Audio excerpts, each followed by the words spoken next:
To demonstrate our brand spanking new technique of trigonometric substitution, I wanted to consider the following integral. This is the indefinite integral of x divided by the square root of x squared plus 1 dx. Now, to the keen observer, what you might observe right away is that it is possible to do this using simply a u substitution. If we let u be equal to x squared plus 1, then du would be the derivative of this, 2x dx, or equivalently, x dx would be 1/2 of du. Now, if we perform these substitutions, then in the denominator we would have the square root of u, and x times dx would become 1/2 of du. This can be integrated by making use of the power rule. We'll think of this in terms of u raised to the negative 1/2 power. We increase the power of u by 1 and divide by the new power. This would take us to simply u to the 1/2 power plus a constant, or the square root of x squared plus 1 plus a constant. Now, you might not immediately recognize that u substitution is something that you can do. What you might get distracted by is the fact that we have a radical with a sum of squares in it. Now, if that is the case, then let's run through what our trigonometric substitution would be.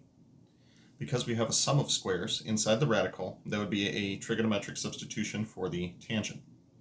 So we'll let x be equal to a, which in this case would be 1, times the tangent of theta. Now, the associated right triangle for this, we could say that the tangent of theta is equal to x over 1. That would be the opposite over the adjacent. The Pythagorean theorem will give us the third side. That'll be the square root of x squared plus 1. As such, we can point out that dx is going to be equal to the derivative of the tangent. That'll be secant squared of theta d theta. And if you take a look at the hypotenuse over the adjacent in the given triangle, that means that the radical, square root of x squared plus 1, is going to be equal to the secant of theta. Let's just go ahead and see what happens if we perform all of these substitutions within the given integral. Your numerator is simply x, that'll be the tangent of theta. Your denominator is your radical, which is now the secant of theta. And dx would be equivalent to the secant squared of theta d theta.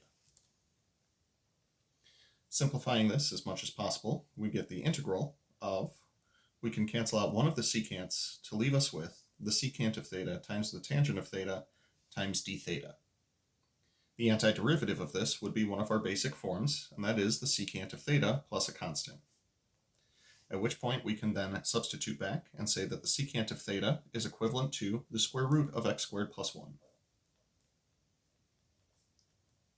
We can then observe that that is identical to what we got using our u substitution.